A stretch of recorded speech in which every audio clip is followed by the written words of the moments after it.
अपने मन को इतना स्वच्छ करो, इतना स्वच्छ करो, कहीं भी मैल अड़ी ना रहे किसी अंग में। ये होता है ना बुखार, टाइफाइड, कहीं रुक जाता है ना, बड़ा परेशान करता है। ये अंदर की पाप की मल अंदर रुक जाती है ना, आंखों में रुक गई, कानों में रुक गई, मन को गंदा कर देती है। वो मन को गंदा कर देती है, वो साफ नहीं होने देती।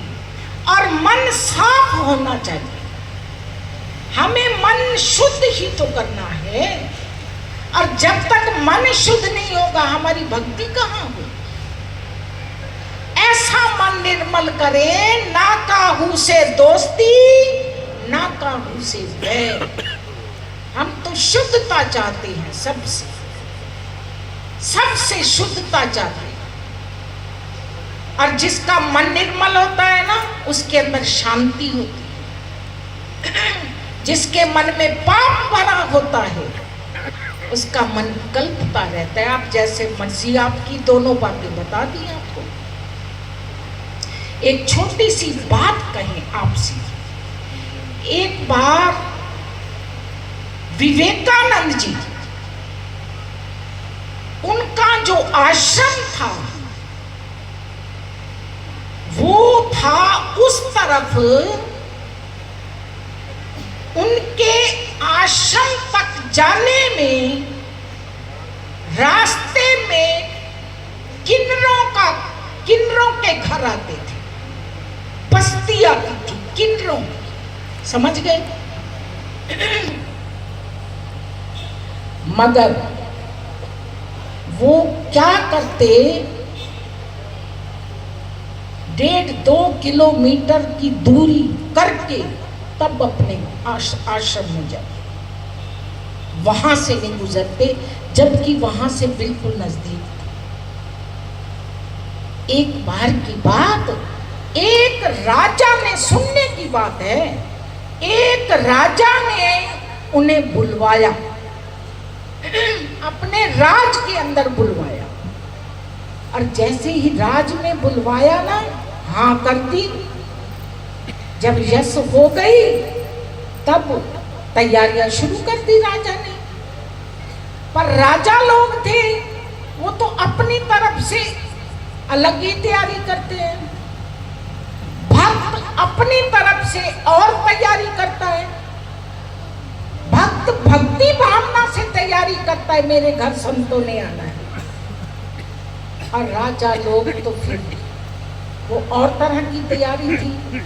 उन्होंने एक नर्तकी को बुला रखा था, नाचने वाली नर्तकी को बुला रखा था। जब पता चला विवेकानंद जी को, मैंने वहां जाना है और नर्तकी आएगी, मना कर भेजा, हम नहीं आते, हम नहीं आएंगे। थोड़ी देर के बाद सोचा, मानते किसको थे वो, किसके उपासक थे, काली माता।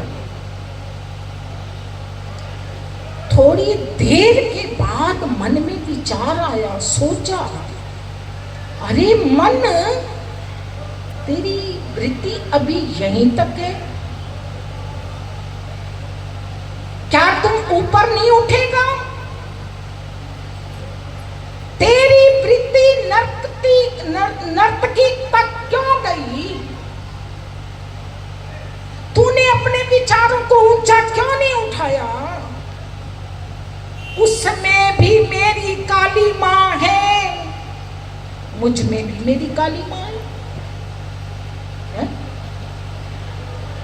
वो उस वक्त उठ खड़े,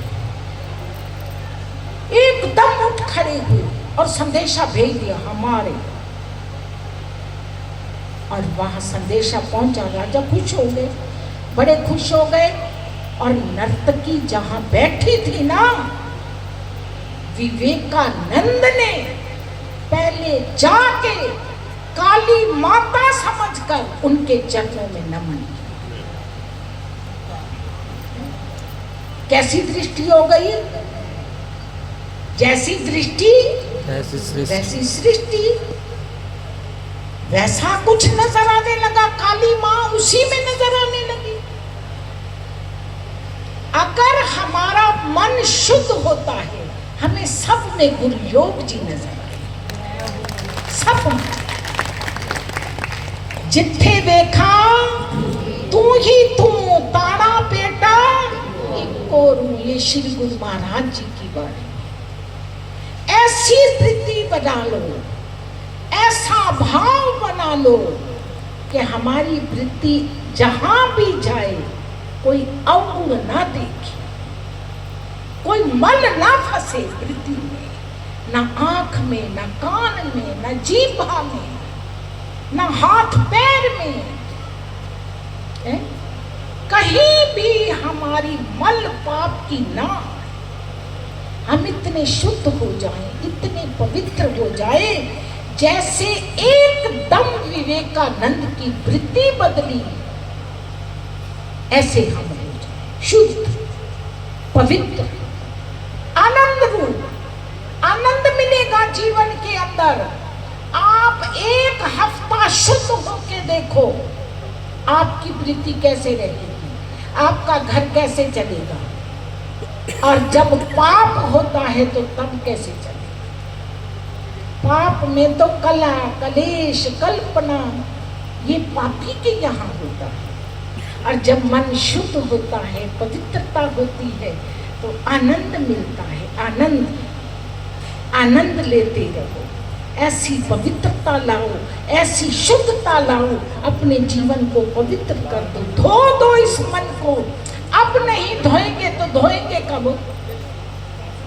कब वारी आएगी धोने की? अभी तो वारी है, अभी तो अवसर है मानुष चोले का धोने का।